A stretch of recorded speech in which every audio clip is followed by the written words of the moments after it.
Bonjour à tous. Je me présente très brièvement et je vais de toute façon être très bref. Pascal Millard, je suis le responsable du département urbanisme pour la ville de Besançon et je représente modestement évidemment Anne Vigneault, notre maire présidente, et adjoint Larope, son adjoint à l'urbanisme, qui sont retenus. Je voulais juste préciser pour eux et en leur nom que Besançon est certes une ville discrète et un petit peu méconnue, mais c'est une ville qui aime l'art urbain dans les territoires. Nous y venons assez régulièrement présenter nos sujets, qu'elle fait partie de cette groupe des petites grandes villes ou des grandes villes moyennes qui luttent tous les jours pour garder son art de vivre, sa qualité de vie, ses savoir-faire. C'est la ville des luttes sociales, de l'utopie. C'est une ville étudiante, ça représente un quart de sa population. La ville de Besançon, c'est 120 000 habitants dans un territoire de 200 000 habitants, mais qui agglomère 68 communes. C'est une ville engagée de longue date dans la régulation de la consommation foncière, dans l'atténuation des effets du changement climatique. C'est une ville ancrée dans son territoire, régulièrement primée dans le palmarès des villes vertes, et labellisée depuis plus de 15 ans Gold Citergy. Et c'est enfin une ville qui aime les expérimentations et qui les accompagne volontiers. Celle qui va vous être présentée aujourd'hui nous semble particulièrement significative et tout à fait adaptée au contexte du moment. Et plutôt qu'un long discours, je vous propose de voir quelques images de ce qu'est ou de ce qui peut être la ville de Besançon. Et si ça peut vous encourager à y passer, voire même à vous y arrêter, eh ben, ce sera tant mieux.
Écoutez, vous avez pu voir que Besançon est une très belle ville.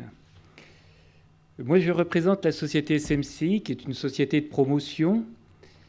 Nous intervenons sur différentes régions, Bourgogne-Franche-Comté, Rhône-Alpes, et depuis le début de l'année, donc, Île-de-France. Moi, je suis né à Besançon. J'y mourrai très certainement, le plus tard possible. Et dans cet ensemble, j'ai eu l'opportunité, il y a une dizaine d'années, de pouvoir acquérir un ensemble industriel d'un peu plus de 5 hectares. Ça a pris quelques années. C'est un ensemble qui appartenait à un groupe américain, le groupe Fralzen. C'est le plus gros groupe industriel horloger du monde. C'est plus de 250 marques. Alors, ce sont des petites marques, des montres pas très très chères, et qui se développent essentiellement donc, au niveau de la vente aux États-Unis et sont sur les 5 continents. Dans le deal, c'était sur cet ensemble, c'était une usine qui était destinée IBM quand ils sont arrivés en Europe en 1960. Eh bien, ils se sont installés dans cette usine. C'était l'usine Kelton, Timex à ce moment-là. Il y avait 3000 personnes dans les années 70 pour aujourd'hui être à 150. Et leur problématique, c'était de se dire, qu'est-ce qu'on fait? Parce que c'est un ensemble de 48 000 m² sur 5 hectares et demi. Qu'est-ce que nous faisons du trop de surface et comment peut-on l'utiliser, redynamiser cet ensemble? Donc, il a fallu, sans qu'il y ait d'interruption dans l'activité industrielle, recentrer 150 personnes sur 15 000 m² et sur le reste, donc réhabiliter, où on a emmené un Leclerc Drive, un 12 pistes, une salle de sport, comme on fait souvent dans ce genre d'endroit. Il y a une salle pour les mariés. Enfin, il y a différentes activités et bureaux. Et il nous reste environ 25 000 m². Et il s'est posé la problématique à se dire, est-ce que dans ce qui nous reste, eh bien, on met de l'activité, va-t-on dire, industrielle, entrepôt ou autre? Et il y a une dizaine d'années de ça, on s'est dit non, ce serait très dommage. Et c'est vrai que l'habitat a rogné sur cette zone industrielle. Et c'est vrai que dans un périmètre de 500 mètres, on a environ 10 000 personnes qui y travaillent. On a un campus de 13 000 étudiants. D'ailleurs, la collectivité va y investir environ 80 millions d'euros. C'est en cours. Vous avez de l'activité commerciale. Enfin, c'est un ensemble qui est vivant. Et l'habitat est à côté. Et donc, on a pris le temps. Et je pense qu'en immobilier, sincèrement, il faut le commencer jeune. Parce que ça prend beaucoup de temps. Donc, il faut que je me dépêche parce que le temps, il passe. Et c'est vrai que dans cet ensemble, on a pris le temps de réfléchir. On a pris le temps de faire les choses. Cet ensemble-là, si vous voulez, il y a 7 ou 8 ans, on s'est dit ce serait bien d'y ramener de l'habitat. Ce serait bien de décarboner, avant que ce mot soit à la mode. Ce serait bien peut-être d'y ramener, comme on disait avec Louis, 2-3 moutons. Hein, ça pourrait être marrant. On a pensé à tout ça. Et d'avoir une transversalité dans les usages avec l'industrie, bien sûr, les commerces. Mais on pensait tout ça, puis ça avançait tout doucement. Et c'est vrai que c'est un programme privé, je le précise bien, avec 0 subvention.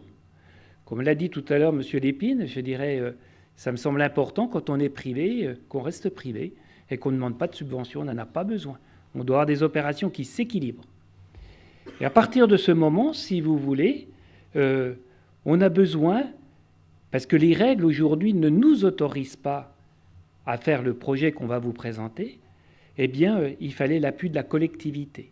Et donc, c'est vrai que c'est un projet privé d'intérêt public, peut-on dire. Et sous la mandature précédente, je tiens à le préciser, et sans faire aucune politique, parce que moi, je suis avec tous les élus, quelle que soit leur couleur politique, mais avec le mandat précédent, je n'arrivais pas à faire passer ce message donc, au niveau de la collectivité. Et avec les élections donc, de 2022, alors que Besançon est une ville avec un élu vert, eh bien, il y a eu un rapprochement des planètes et ce qu'on a présenté a séduit. Donc, comme quoi, je veux dire, si on est en phase, je dirais, avec des pensées, eh bien, les choses peuvent se faire. C'est vrai que cet alignement des planètes, c'est vrai que tout ce qu'on a pensé, réfléchi, eh bien, on a été rattrapé, c'est vrai, par l'actualité. Donc, il y a quelques années, il y a environ 2 ans, lors des élections, même un petit peu avant, on s'est rencontrés avec Louis Moutard, qui est toujours la personne qui sait présenter les gens, en dehors de ses grandes qualités humaines et d'architecte urbaniste, et nous a présenté donc Silvio. Et on en a discuté, et ça a évolué. Puis après, il nous a dit, il faudra emmener AgroSolutions, parce que c'est des gens qui... Moi, je n'y connais rien, sincèrement, en ferme urbaine, en ferme tout court d'ailleurs.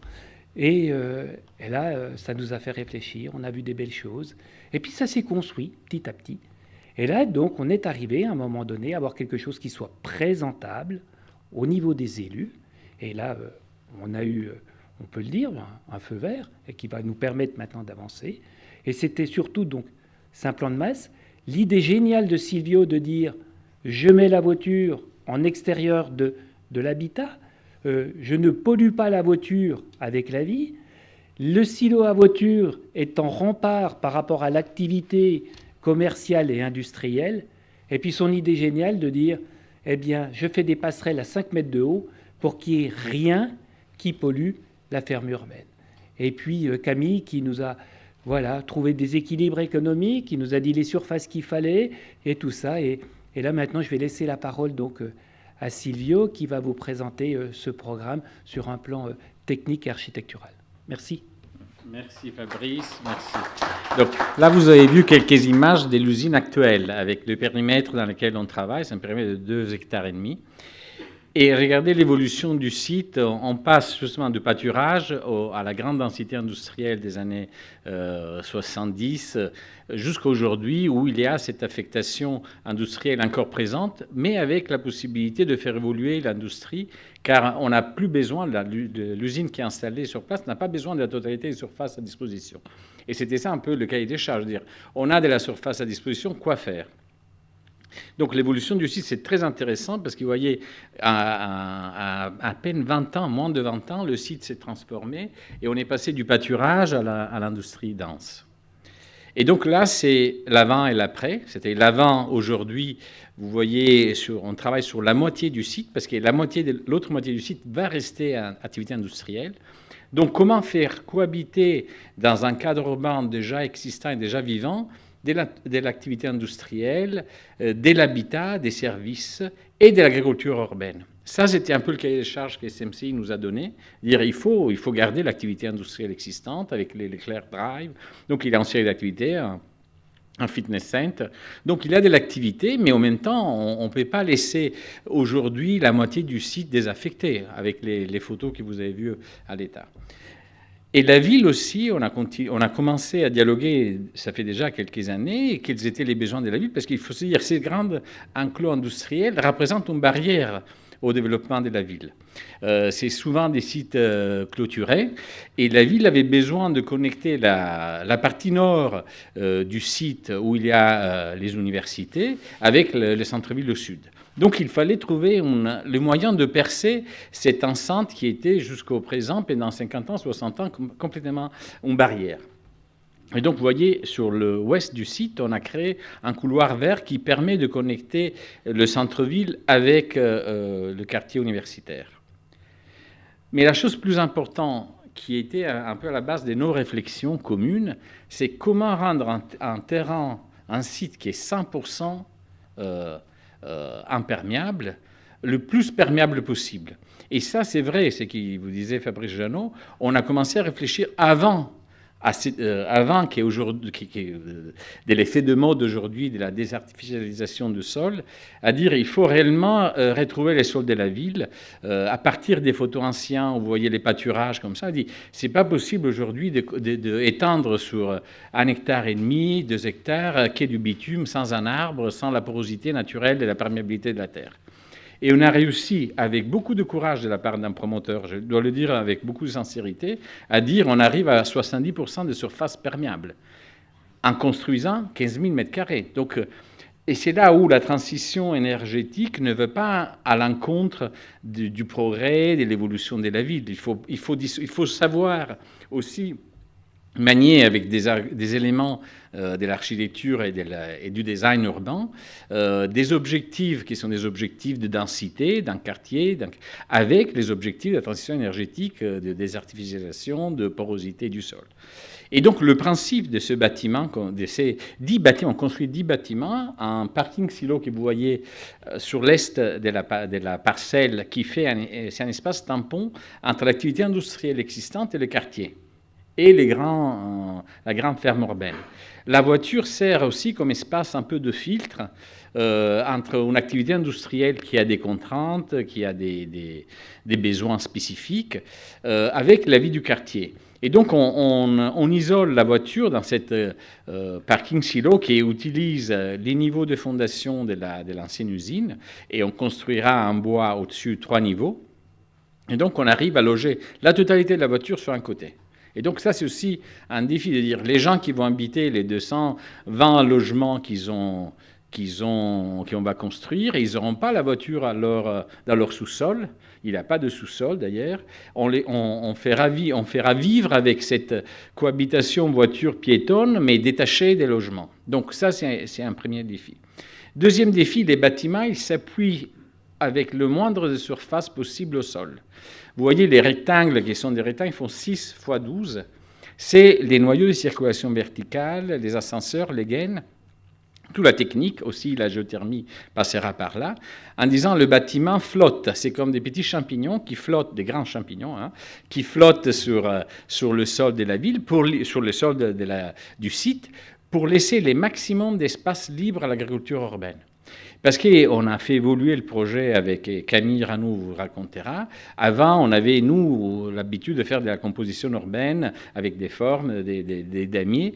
Et en fait, on n'avait pas réfléchi réellement aux besoins du tracteur qui doit traverser l'hectare et demi. Donc, il ne faut pas qu'il trouve des obstacles, ou il ne faut pas que l'ombre portée soit rédhibitoire pour l'efficacité de l'agriculture urbaine.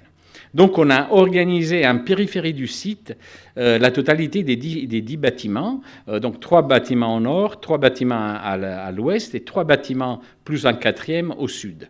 D'une façon de libérer et dégager les 1,5 hectare et 1,350 hectare au centre et libérer l'espace complètement. Et là, vous avez un couloir vert, qui c'est le couloir à l'ouest, qui permet, avec des pistes cyclables et des piétons, d'avoir des espaces aussi de nature qui ne sont pas des natures cultivées et productives. Ce n'est pas la nature productive, c'est au service des habitants du quartier et de la collectivité. Et donc, pour faire ça, il fallait imaginer comment dissocier les flux voitures, des flux piétons et des flux de l'agriculture urbaine. Donc, on a travaillé dans l'espace, dans les 3 dimensions, comme vous disait M. Jeannot, Fabrice Jeannot.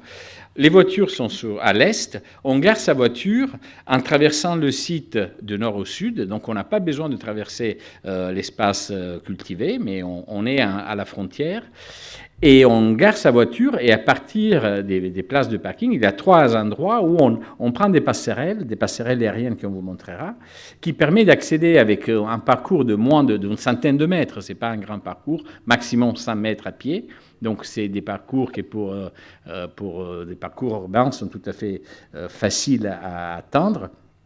Et on peut accéder à tous les logements à partir de ces passerelles aériennes qui se trouvent à 4,50 mètres du niveau du site naturel, pour permettre en dessous de glisser tout ce qui est logistique urbaine, les camions des ordures ménagères, les pompiers et l'exploitation agricole. Donc, cet positionnement des passerelles aériennes nous permet de laisser la vie du quartier, la vie de l'agriculture urbaine glisser en dessous.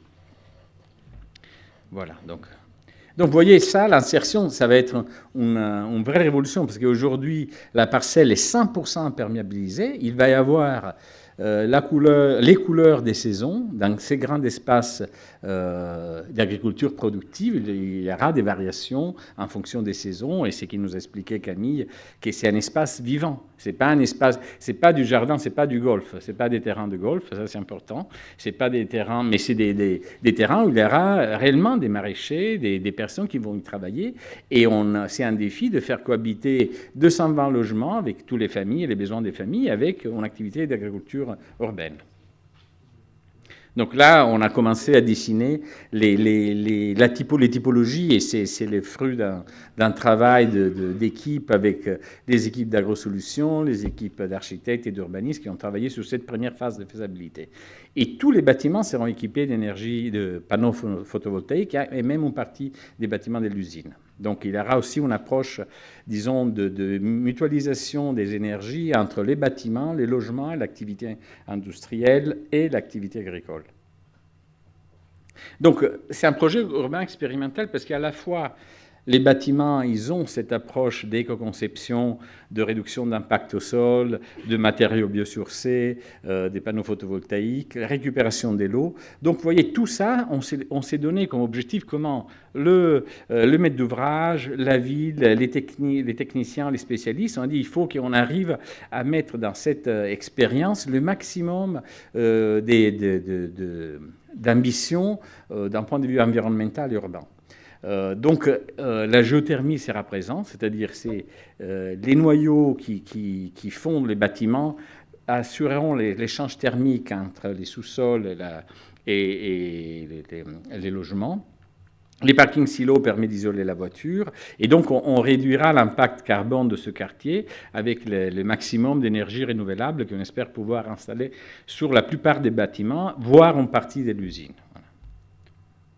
Et donc ça, c'est la vision. On a volontairement, et je dois dire ça, c'est un exercice d'humilité d'un architecte, on n'a volontairement pas présenté l'architecture. Parce qu'on dit le message, c'est un message d'art urbain qu'on doit présenter, ce n'est pas un discours de style, de forme architecturale.